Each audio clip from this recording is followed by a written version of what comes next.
এই দুটো লাশই সমুদ্রের মধ্যে কম করে 12 ঘন্টা ডুবেছিল। হ্যাঁ সালুকে, হ্যাঁ কোস্টগার্ডরাই এদের দুজনকে পেয়েছে। ওরাই এই দুটো লাশ উদ্ধার করে আর আমাদের হাতে তুলে দেয়। ভাই, এই দুজনকে পয়েন্ট ব্ল্যাঙ্ক রেঞ্জ থেকে গুলি করা হয়েছে। এর ক্ষতটা দেখো বস, এ দেখো। দুজনের ক্ষতই এই কথা বলছে। হ্যাঁ, আরও একটা ব্যাপার স্যার, বেশ কিছুদিন ধরে এরা ঠিকমতো খাবার দাবারও পায়নি।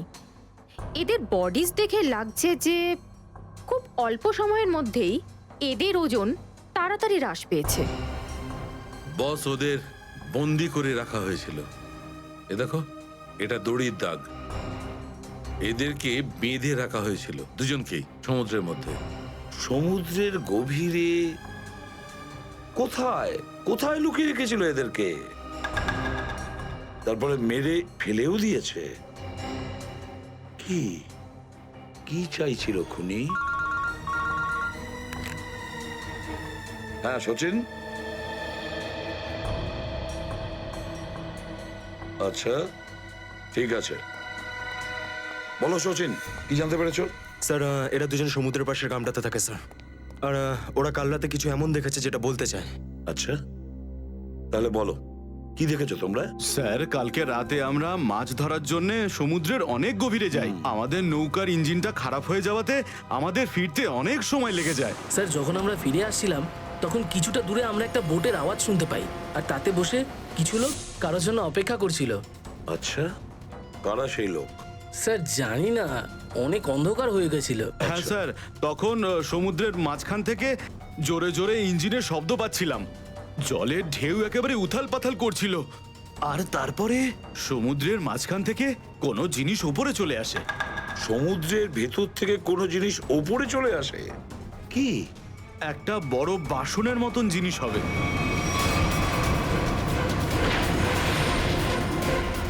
সাবমেরিন, ডুবোজাহাজ? হ্যাঁ হ্যাঁ হ্যাঁ, ডুবোজাহাজ। আর ওই বোটটা যখন ডুবোজাহাজের পাশে যায়, আর তখন ওখানে কিছু লোক কাজ করছিল স্যার। কি কাজ করছিল? জানি না স্যার, অনেক রাত হয়ে গেছিল তো দেখতে পাইনি। তখনই আমরা গুলি চলার শব্দ শুনতে পাই। গুলি চালানোর শব্দ? কটা গুলি চলেছে? দুটো গুলি স্যার। ও, দুটো গুলি চলেছে। আর আমরা দুটো লাশও পেয়েছি। আর আমরা ওখান থেকে ভয় পেয়ে পালিয়ে যাই স্যার। স্যার, একটা কথা বুঝতে পারলাম না, সমুদ্রের মাঝামাঝি এই সাবমেরিন কি করছিল? সেটাই তো। আর ওই বোটটায় তাহলে হচ্ছিল কি? স্যার, হ্যাঁ Pankaj? Sir, missing person bureau থেকে দুজন ভিকটিমের ডিটেলস পাওয়া গেছে। গ্রেট। অমল, মনোজ আর দুজনেই একই দিনে নিখোঁজ হয়েছে। আর স্যার, দুজনেই মেরিন ইঞ্জিনিয়ার্স। হ্যাঁ সেটাই তো, মেরিন ইঞ্জিনিয়ার। সচিন, এটা কোনো কোইন্সিডেন্ট নয়, কোনো সংযোগ নয়। কারণ মেরিন ইঞ্জিনিয়ার্সরা অনেক কিছু কাজ করে সাবমেরিনে, ডুবোজাহাজে। এটা কোনো কাকতালীয় নয়। আর স্যার, ইন্ডিয়ান ওয়াটারে এই ডুবোজাহাজ আসলে কি করছিল? কিছু না কিছু গোলমাল তো আছে, খুব বড় রকমের গোলমাল আছে, খুব বড় রকমের গোলমাল। খোঁজ নিতে হবে ওই ডুবোজাহাজের ব্যাপারে। ইন্ডিয়ান নেভি, ভারতীয় নৌসেনা।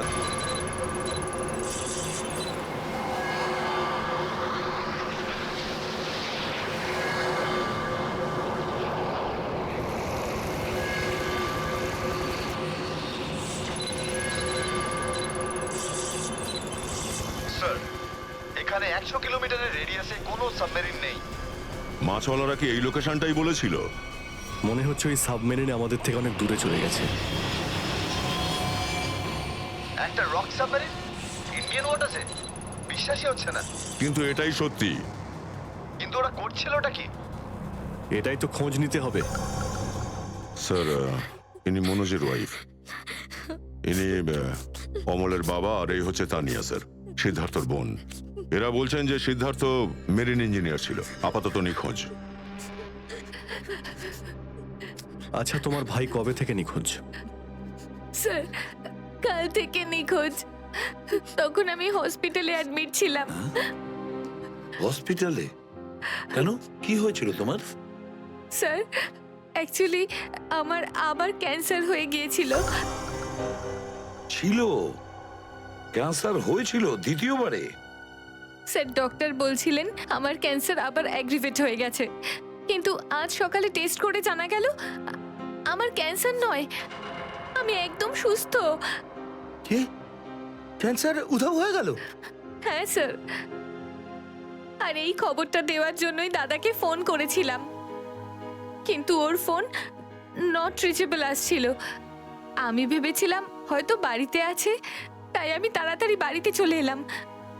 সব রুমে খুঁজলাম স্যার, কিন্তু কোথাও আমার দাদা নেই। ভাবলাম হয়তো আশেপাশে কারোর বাড়ি গেছে। সব জায়গায় খোঁজ করলাম, কেউ কিচ্ছু বলতে পারলো না ওর ব্যাপারে। আপনি নিজেকে সামলান, খুব তাড়াতাড়ি আপনি দাদাকে পেয়ে যাবেন। আচ্ছা, মনোজ আর অমল কিভাবে নিখোঁজ হলো? স্যার, অমলের সেই সময় চাকরি ছিল না। গত মাসের 7 তারিখে ও বলল যে ও নাকি একটা চাকরি পেয়েছে, আর 3 দিন পর যখন ও ইন্টারভিউর জন্য গেল তো ফিরে আসলো না আর। কোন কোম্পানিতে জব পেয়েছিল? স্যার সেটা তো জানি না, কিন্তু অমল বলেছিল যে কোনো রিক্রুটিং এজেন্সি আছে, তাদের সোর্সেই এই কাজটা পেয়েছে, আর ইন্টারভিউ সমস্ত ব্যাপারটা জানা যাবে। স্যার স্যার মনোজ আমাকে এটাই বলেছিল যে কোনো একটা রিক্রুটমেন্ট এজেন্সি আছে যারা জবের এগ্রিমেন্ট করেছে। বেনামি রিক্রুটমেন্ট এজেন্সি লোকেদের চাকরির লোভ দেখিয়ে মেরিন ইঞ্জিনিয়ারদের কিডন্যাপ করছে এরা। মেরিন ইঞ্জিনিয়ারদের দেখুন, আপনাদের সঙ্গে যা কিছু হয়েছে সেজন্য আমরা খুবই দুঃখিত। আমাদের চেষ্টার কোনো ত্রুটি রাখছি না ওই অপরাধীদের ধরার জন্য। আপনারা নিজেদের বাড়িতে চলে যান, কেমন? পুরবি, এনাদের ছেড়ে দিয়ে এসো। স্যার যান। চলুন।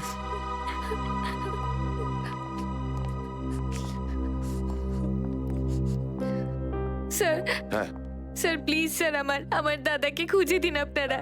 ও ছাড়া আমার আর কেউ নেই স্যার, আমার আর কেউ নেই। দেখো মা, চিন্তা করুন না, তোমার ভাইকে আমরা খুঁজে দেবো, আমরা কথা দিচ্ছি।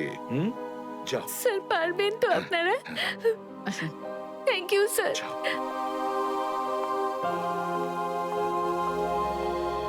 এই অনন্যা ডাক্তারের সঙ্গে কথা বলতে হবে।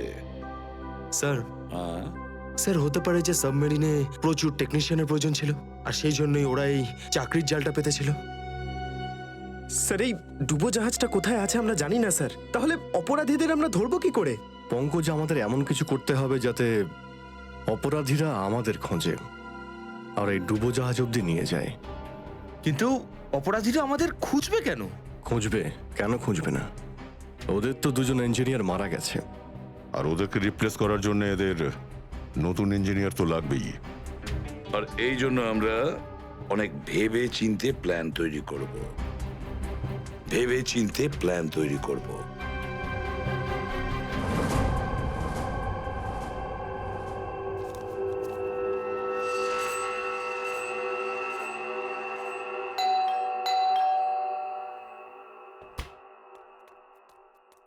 মনে হচ্ছে এসে গেছে।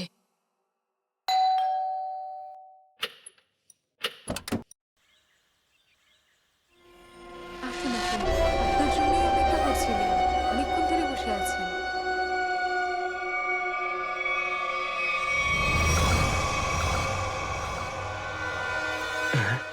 আসুন না, আসুন ভেতরে। অশোক আপনার জন্যই ওয়েট করছিল। Good morning sir, good morning. Welcome welcome. Please have a seat sir. বসুন বসুন। আমি আপনাদের জন্য চা নিয়ে আসছি। ঠিক আছে। নো থ্যাঙ্কস, আমি চা খাই না।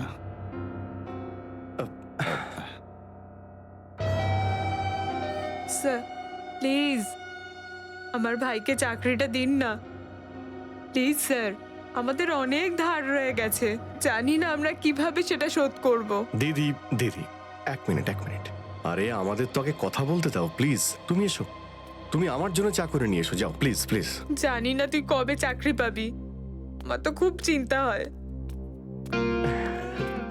সরি স্যার, ওই আমার দিদি আসলে একটু আমার চাকরি নিয়ে খুব টেনশনে আছে আর কি। ওনার একটু আসলে টাকা নিয়ে ওনার একটু নিশ্চয়ই বুঝতে পেরেছেন। হয় এরকম, আসলে টাকা জিনিসটাই এরকম। তাহলে স্যার আমার এই চাকরিটা পাকা ধরে নেব স্যার?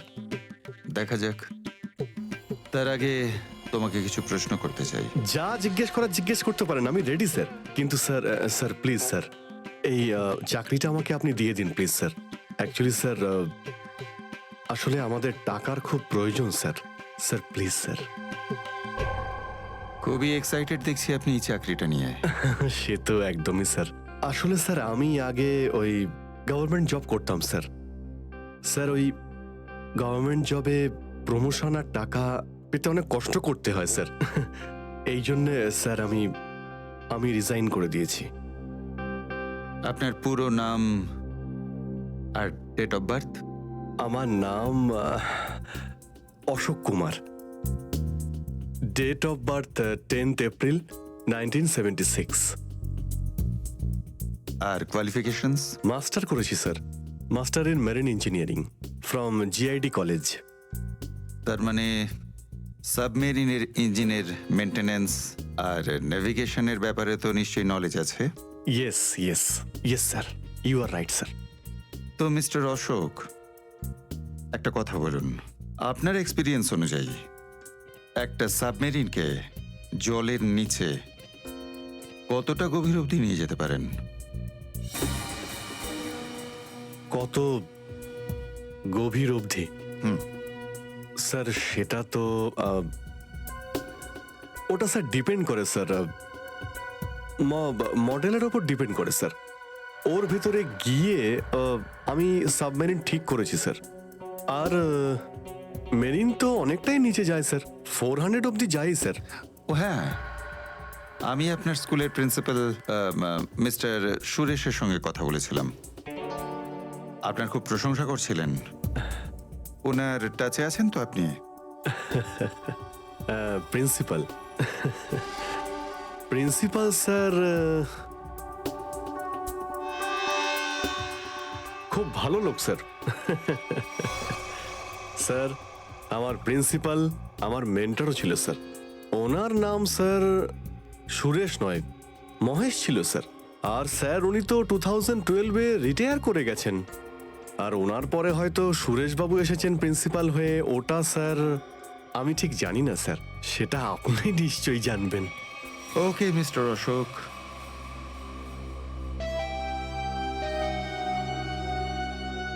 আপনার চাকরিটা পাকা। Thank you sir, thank you very much. আপনার ফ্যামিলির ফাইন্যান্সিয়াল প্রবলেমটা অবশ্যই আমরা দেখব। আপাতত এই চাকরিটা 6 মাসের জন্য। ওকে ওকে ওকে। এখানকার রুলস অ্যান্ড রেগুলেশনস আপনি জয়েন করার পর জানতে পারবেন। Of course sir, thank you sir. আর হ্যাঁ, দুপুরে ঠিক 2টোর সময় এই ঠিকানায় আমার সঙ্গে দেখা করবেন। Sure sir, thank you.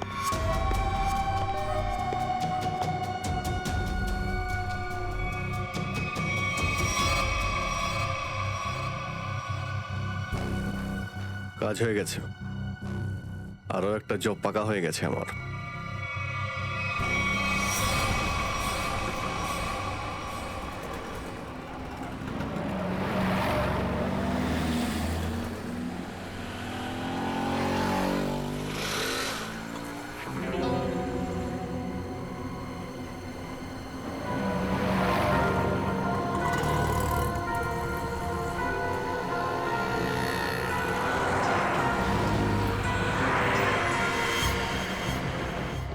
আচ্ছা, খেলা খেলছে আমার সঙ্গে।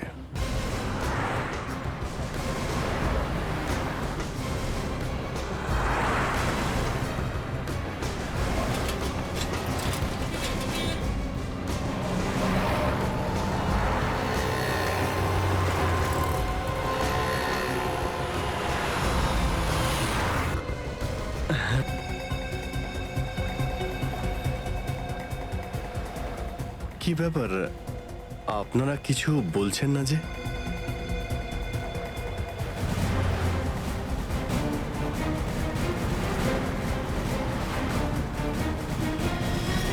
আচ্ছা, আপনারা কি এদের... এই চুপ! চুপ চুপ। হ্যালো, আরে ও, শ্বাস তো চলছে, হয়তো ঘুমোচ্ছে। সচিন তাড়াতাড়ি, ওরা যেন আমাদের নজরে এড়াতে না পারে।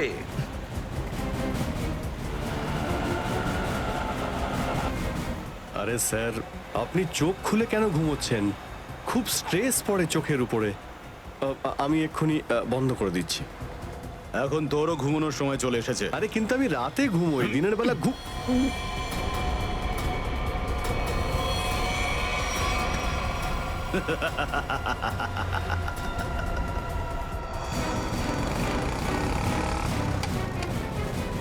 স্যার ওরা তো বেরিয়ে গেল। সচিন, কিছু একটা করো, ওই গাড়িটাকে আমাদের ফলো করতেই হবে।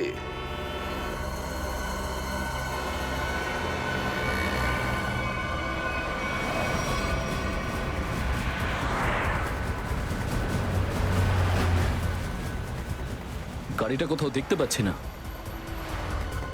সচিন দেখো একটু, দেখো তোমার রাইটে কিছু দেখা যাচ্ছে কিনা। স্যার ওই যে গাড়িটা। ইয়েস, কিন্তু ওরা রাইট সাইডে যাচ্ছে কেন? হ্যাঁ স্যার, এরা ঘুরে গেল কেন? ওদের তো সোজা যাওয়া উচিত ছিল, সমুদ্র তো সামনে। নিখিল, অভিজিৎকে ট্র্যাপ করো ওই জিপিএস এ।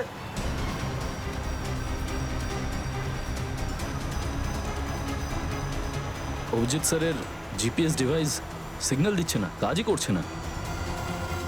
ওভারটেক করো এই গাড়িটাকে, ওভারটেক করো। এই দাঁড়া দাঁড়া দাঁড়া দাঁড়া!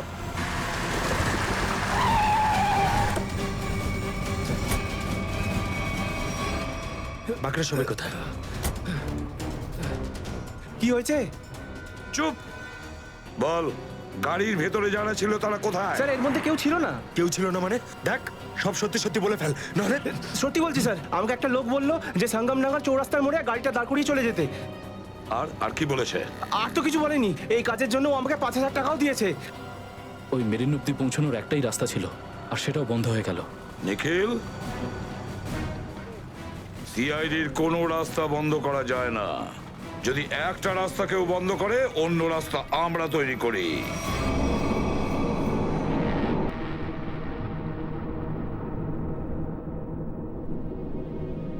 দুজন ইঞ্জিনিয়ার ছিল, আর দুজনকেই একসঙ্গে গুলি করে মারে। কে বলতে পারে? যে কোনো দিন আমাদের নাম্বারে চলে আসতে পারে। হ্যাঁ, আমাদেরও একদিন আসবে, সমুদ্রের মাঝে আমরা ডুবে যাব, কিন্তু আমাদের ব্যাপারে কেউ কিচ্ছু জানতে পারবে না। ঠিক বলেছ, কিন্তু মৃত্যুর আগে একবার বেঁচে ওঠার চেষ্টা তো করতেই হবে না?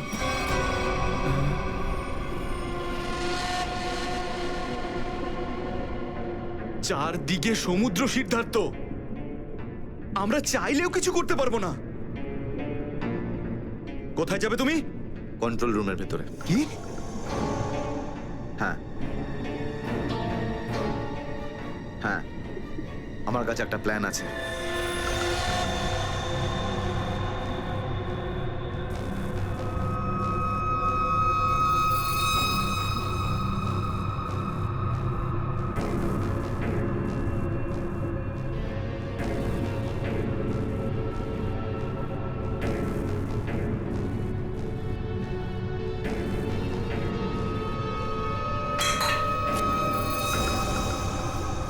কেউ ওখানে?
এখানে কি করছিস? আমার পেটের ভিতরে খুব জোরে ব্যথা করছে। পেটে ব্যথা না নাটক করছিস? সত্যি বলছি, আমার পেটের ভেতরে খুব জোরে ব্যথা করছে। কিছু একটা করো প্লিজ। এই আবার কোথায় গেল? চল ঠিক আছে ঠিক আছে চল চল এদিকে চল।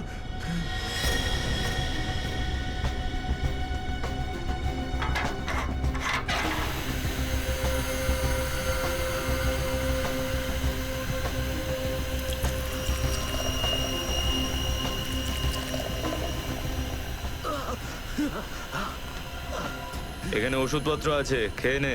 কিন্তু এখানে পেট ব্যথার ওষুধ কোনটা? আরে আমি ডাক্তার নাকি? যা খাবার খা, তারপর ঘরে চলে যা। কিন্তু আমি কি করে জানবো যে এখানে পেট ব্যথার ওষুধ কোনটা? আরে শুনুন, শুনুন না।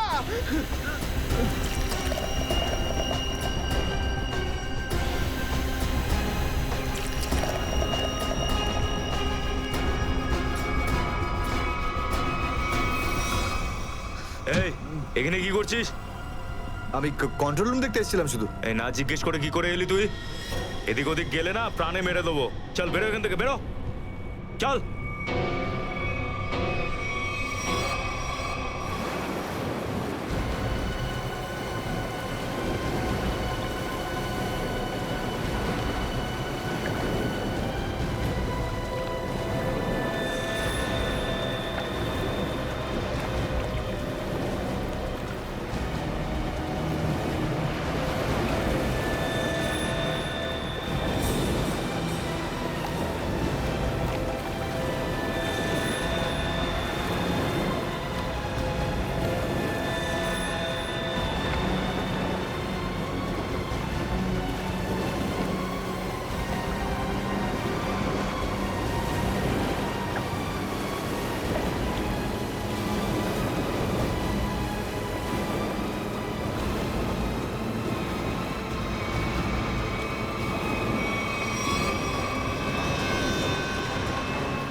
এসব কে করলো শুনি? জানি না স্যার, কিন্তু আমাদের সাবমেরিনটা একটু ক্ষতিগ্রস্ত হয়েছে।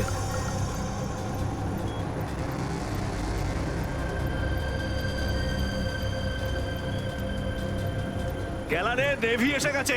ওদের জাহাজ আর কামান দেখা যাচ্ছে। কি কি না? হ্যাঁ, নেভির এত সামনে চলে এলে তোমাদের মরার এত শখ? কিন্তু স্যার এখন কি করব? কি আর করবে, কেটে পড়ো এখান থেকে। আমাদের পুরো অপারেশন ভন্ডুল করার আগে আমাদের এখান থেকে চলে যেতে হবে। কিন্তু এত অল্প ক্রিউ মেম্বার নিয়ে সাবমেরিনকে কি করে শিফট করব, তাও এত অল্প সময়? সেসব আমি কিচ্ছু জানি না, কিছু করো আর এখান থেকে বেরো, যাও, জলদি করো, যাও। Okay sir.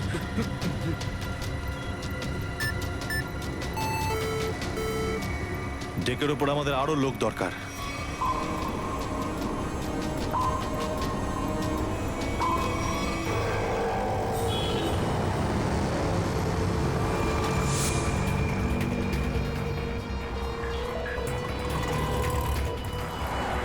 ভাই এই গলিতেই তো এসেছিল। গেল কোথায় ও? ফোন কর, তাড়াতাড়ি ফোন কর ওকে।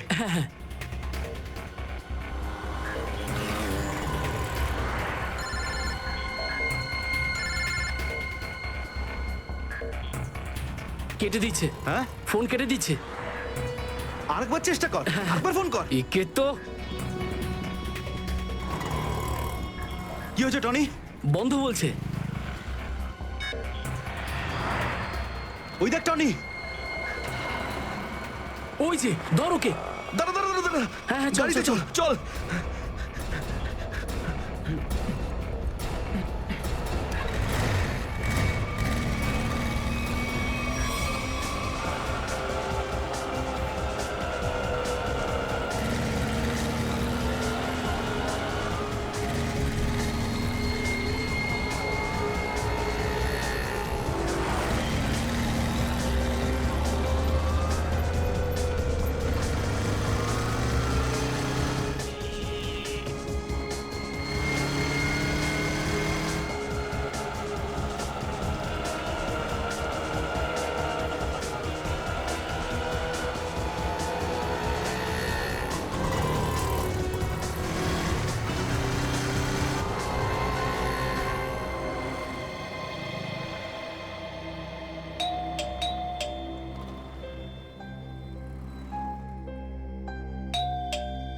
অনন্যা,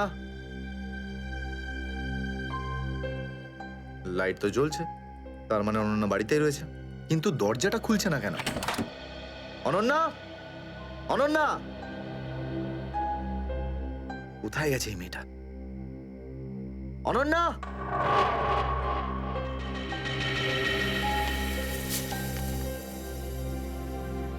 আমি আজকে কিছু জানতে পেরেছি। আমি তোকে আর বিরক্ত করতে চাই না। তুই অনেক কিছু করেছিস আমার জন্য, এতদিন আমার দায়িত্ব নিয়েছিস। এবার আমি চলে যাচ্ছি, তুই নিজের খেয়াল রাখিস। অনন্যা, ও মাই গড, এটা কি করলো এই মেয়েটা? কোথায় খুঁজবো আমি ওকে এবার? কোথায়? অনন্যা, অনন্যা, অনন্যা, আমার বোন অনন্যা। হ্যালো, আগে হ্যাঁ, আপনার 9টার সময়ের অ্যাপয়েন্টমেন্ট কনফার্ম আছে। আপনি প্লিজ পেশেন্টকে নিয়ে চলে আসুন। হ্যাঁ ম্যাডাম, ম্যাডাম, আমার বোনের অবস্থা খুব খারাপ, ওকে এক্ষুনি ডক্টর দেখাতে হবে। এই ফর্মটা ফিল আপ করুন। আমি ফিল আপ করছি ফর্ম, আপনি ওকে ভর্তি তো করুন আগে। স্যার, অ্যাডমিশনের জন্য ফর্ম ফিল আপ করাটা দরকার। আমি বলছি তো আমি ফিল আপ করে দেবো তোমার ফর্ম, আগে ডাক্তারকে তো দেখাই। স্যার, আপনি এইভাবে কথা বললেই ডক্টর এখানে এসে যাবেন না। আপনার আগেও অনেক পেশেন্টস রয়েছেন, তাদেরকে দেখা হবে, তারপর আপনার বোনকে দেখবেন। আরে কারোর জীবনের প্রশ্ন আর আপনি এখানে ফর্ম নিয়ে পড়ে আছেন। আই এম সরি স্যার, একজন মানুষের জন্য হসপিটালের রুলস পাল্টানো হবে না। আপনি যতক্ষণ ধরে কথা বলছেন ততক্ষণ তো ফর্ম ফিল আপ হয়েই যেত। ঠিক আছে, দিন দিন পেন। ফর্ম ফিল আপ করার পাশাপাশি 1 লাখ টাকা ক্যাশ কাউন্টারে জমা দিয়ে দিন। 1 লাখ? এত টাকা তো নেই আমার কাছে এখন। আজকাল তো শ্বাস নেওয়ার জন্য টাকার দরকার। যদি আপনি টাকা না জমা দেন তাহলে আপনার পেশেন্টকে অ্যাডমিট করা হবে না। ম্যাডাম, ও মরে যাবে, ওর তাড়াতাড়ি ট্রিটমেন্টের প্রয়োজন। আপনার মনে মায়া দয়া বলে কিচ্ছু নেই? আপনি ছাড়াও এখানে এত লোকজন আছেন, কার কার উপর দয়া করবো বলুন তো? সবার ওপর। যদি সবার উপর দয়া দেখাই না, তাহলে এখান থেকে আমার ছুটি হয়ে যাবে। তখন আমায় কে দয়া দেখাবে বলুন তো? কি হয়েছে? কি হয়েছে ম্যাডাম? স্যার, আমি কখন থেকে ওনাকে বোঝাচ্ছি যে ডিপোজিট মানি ছাড়া আমরা ওনার পেশেন্টকে অ্যাডমিট করতে পারবো না, কিন্তু উনি তো একই কথা বলে যাচ্ছেন। টাকা নেই আমার কাছে, টাকা কোথায় পাবো? কত টাকা দিতে হবে ম্যাডাম? 1 লাখ টাকা। এই নিন, আর যান তাড়াতাড়ি ওনার বোনকে অ্যাডমিট করুন। Go fast. স্যার ফর্মটা ফিল আপ করুন। ম্যাডাম, আগে পেশেন্টকে অ্যাডমিট করুন, তারপরে ফর্ম ভরে নেবেন। Okay sir. Thank you sir. আপনারা কে আর আমার জন্য এত কেন করছেন? এত কিছু ভেবো না ভাই, আরে মানুষই তো মানুষকে সাহায্য করে, আর এইসব লেনদেন তো পরে দেখা যাবে। চিন্তা করার কোনো দরকার নেই, আমরা এই আশেপাশেই আছি। এই পেশেন্টকে নিয়ে যাবো। হ্যাঁ, তাড়াতাড়ি নিয়ে যাও।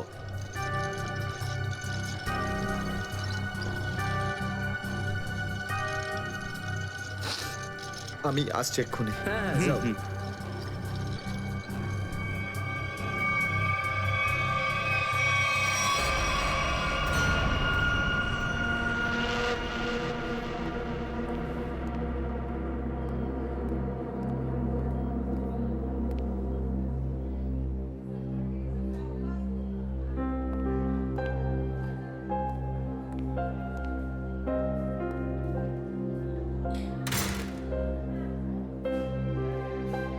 ডাক্তারবাবু, অনন্যা কেমন আছে?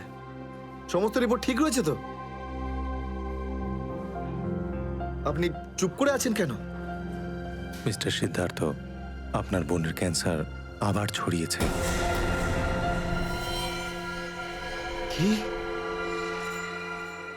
এটা কি করে সম্ভব ডাক্তারবাবু?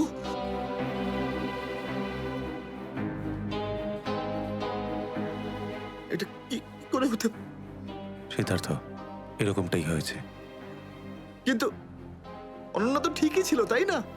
ওর সমস্ত রিপোর্ট বলছিল যে ওর আর কোনো বিপদ নেই, আর আপনি বলছেন যে আবার? না ডাক্তারবাবু, এটা হতে পারে না। এমনটাই হয়েছে। গত 3 বছর ধরে ও বিপদমুক্ত ছিল, কিন্তু এইবার রোগ অনেক বেশি ছড়িয়েছে। খারাপ কিছু ঘটেও যেতে পারে। আপনি কি বলতে চাইছেন ডাক্তারবাবু? এটাই যে তোমার বোন অল্প কয়েকদিনই বাঁচবে। না ডাক্তারবাবু, এরকম বলবেন? ডাক্তারবাবু, ওর জন্য কিছু করুন না ডাক্তারবাবু, কিছু করুন আমার বোনের জন্য প্লিজ। এক্সপেরিমেন্টাল ট্রায়াল আছে, হয়তো এতে ওর প্রাণ বেঁচেও যেতে পারে। হ্যাঁ, তো করুন এক্সপেরিমেন্ট। আমি কখন আটকালাম? প্লিজ করুন। কিন্তু এই ট্রিটমেন্টে অনেক খরচা হবে। কত? কম করে প্রায় 15 লাখ টাকা। 15 লাখ? অনন্যার জ্ঞান ফিরেছে, ও আপনাকে ভেতরে ডাকছে।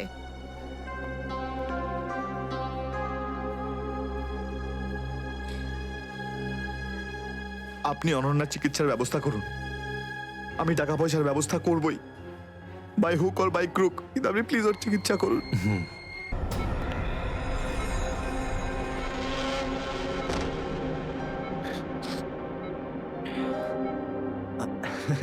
আরে অনন্যা, ডাক্তারের সঙ্গে কথা হলো আমার। তুই তো একদম ঠিক আছিস। বেশ, আর কয়েকদিনই তোকে বাড়ি ফেরত নিয়ে চলে যাবো আমি। তুই না দাদা, এখনো অব্দি মিথ্যে বলতে শিখলি না।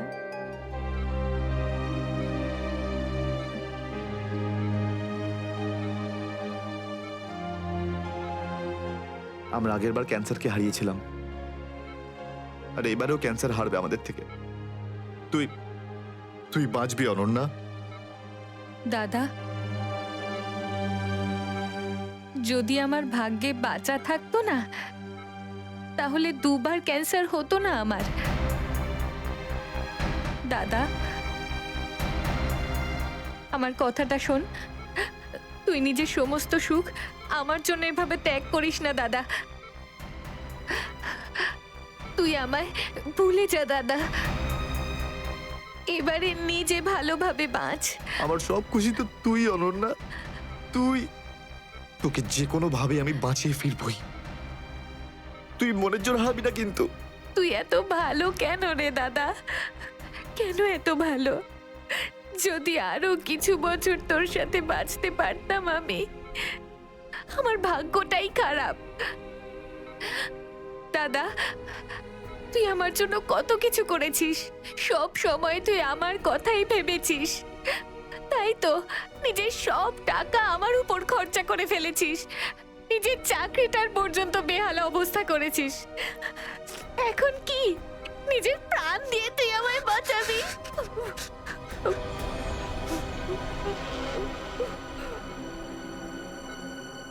স্যার, প্লিজ বাইরে যান, ওনাকে রেস্ট নিতে দিন। তুই যা দাদা।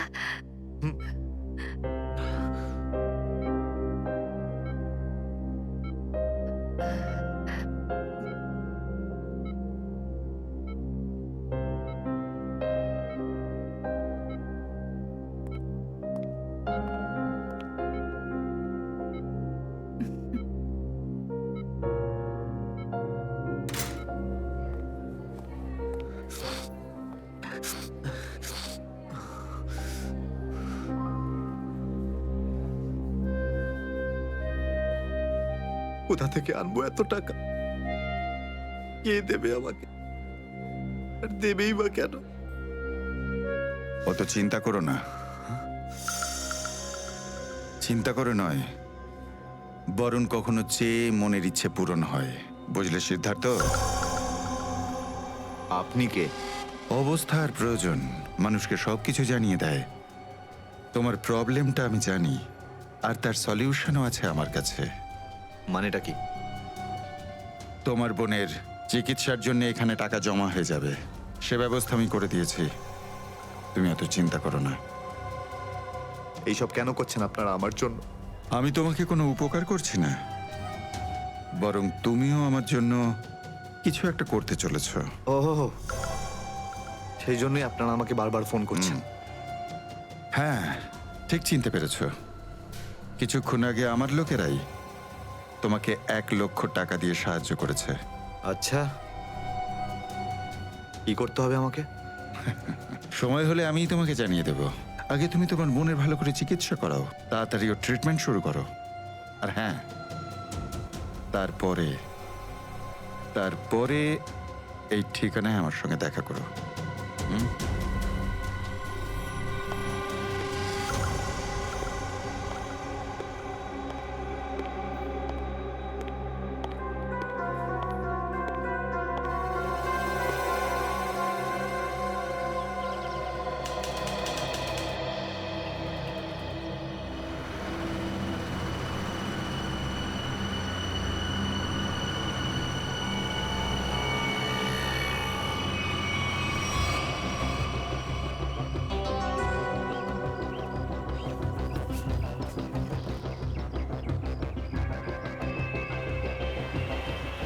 স্যার, ওর কাছে দাঁড়াবো?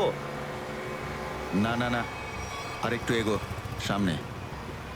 আগে দেখতে তো হবে যে ও একা এসেছে নাকি সঙ্গে কাউকে নিয়ে এসেছে। নে, এখান থেকে ইউটার্ন নে।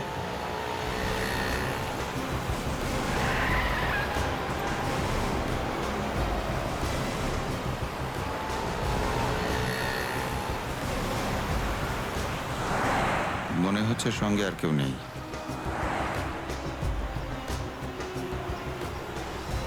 চলোর কাছে গিয়ে গাড়ি দাঁড় করা। হ্যাঁ,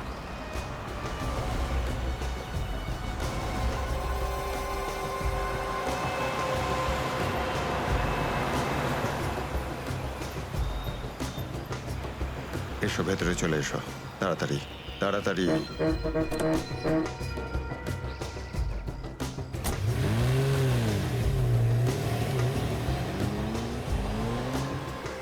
আমায় কোথায় নিয়ে যাচ্ছেন? প্রশ্ন নয়, একদম চুপচাপ বসে থাকো।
চলো ফটাফট তাড়াতাড়ি চলো, হাত লাগাও, তাড়াতাড়ি কাজ করো। দে জলদি জলদি, এইটুকু কম কাজ করতে কি সারা রাত লাগাবি নাকি? চল আফসার তাড়াতাড়ি, আরে তাড়াতাড়ি কর, চলো তাড়াতাড়ি। আরে চল চল চল, বের করো। তাড়াতাড়ি কর, আরে তাড়াতাড়ি। আরে পাগল, কি করলি তুই? সরি স্যার, হাত থেকে ফসকে গেছে স্যার, ওই তাড়াতাড়ি করছিলাম তাই। তোর এই গাধামার জন্য আমার কোটি টাকার মাল জলে চলে গেল। আরে এই কেন রে? স্যার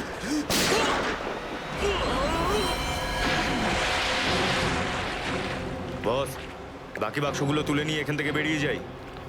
হ্যাঁ এই চলো, বের কর বের কর, দে ফটাফট। হ্যাঁ চলো চলো তাড়াতাড়ি। হ্যাঁ এই দুটো লাশই সমুদ্রের মধ্যে কম করে 12 ঘন্টা ডুবেছিল। হ্যাঁ সালুকে, হ্যাঁ কোস্টগার্ডরাই এদের দুজনকে পেয়েছে। ওরাই এই দুটো লাশ উদ্ধার করে আর আমাদের হাতে তুলে দেয়। ভাই, এই দুজনকে পয়েন্ট ব্ল্যাঙ্ক রেঞ্জ থেকে গুলি করা হয়েছে। এর ক্ষতটা দেখো বস, এ দেখো। দুজনের ক্ষতই এই কথা বলছে। হ্যাঁ, আরও একটা ব্যাপার স্যার, বেশ কিছুদিন ধরে এরা ঠিকমতো খাবার দাবারও পায়নি। এদের বডিজ দেখে লাগছে যে খুব অল্প সময়ের মধ্যেই এদের ওজন তাড়াতাড়ি হ্রাস পেয়েছে। বস, ওদের বন্দি করে রাখা হয়েছিল। এ দেখো, এটা দড়ির দাগ। এদেরকে বেঁধে রাখা হয়েছিল দুজনকেই সমুদ্রের মধ্যে। সমুদ্রের গভীরে কোথায় কোথায় লুকিয়ে রেখেছিল এদেরকে, তারপরে মেরে ফেলেও দিয়েছে। কি কি চাইছিল খুনি? হ্যাঁ সচিন, আচ্ছা ঠিক আছে, বলো সচিন, কি জানতে পেরেছো? স্যার এরা দুজন সমুদ্রের পাশের গ্রামটাতে থাকে স্যার, আর ওরা কাল রাতে কিছু এমন দেখেছে যেটা বলতে চায়। আচ্ছা, তাহলে বলো কি দেখেছো তোমরা? স্যার, কালকে রাতে আমরা মাছ ধরার জন্য সমুদ্রের অনেক গভীরে যাই। আমাদের নৌকার ইঞ্জিনটা খারাপ হয়ে যাওয়াতে আমাদের ফিরতে অনেক সময় লেগে যায়। স্যার যখন আমরা ফিরে আসছিলাম তখন কিছুটা দূরে আমরা একটা বোটের আওয়াজ শুনতে পাই, আর তাতে বসে কিছু লোক কারোর জন্য অপেক্ষা করছিল। আচ্ছা, কারা সেই লোক? স্যার জানি না, অনেক অন্ধকার হয়ে গেছিল। হ্যাঁ স্যার, তখন সমুদ্রের মাঝখান থেকে জোরে জোরে ইঞ্জিনের শব্দ পাচ্ছিলাম। জলের ঢেউ একেবারে উথাল পাথাল করছিল, আর তারপরে সমুদ্রের মাঝখান থেকে কোনো জিনিস ওপরে চলে আসে। সমুদ্রের ভেতর থেকে কোনো জিনিস ওপরে চলে আসে? কি? একটা বড় বাসনের মতন জিনিস হবে।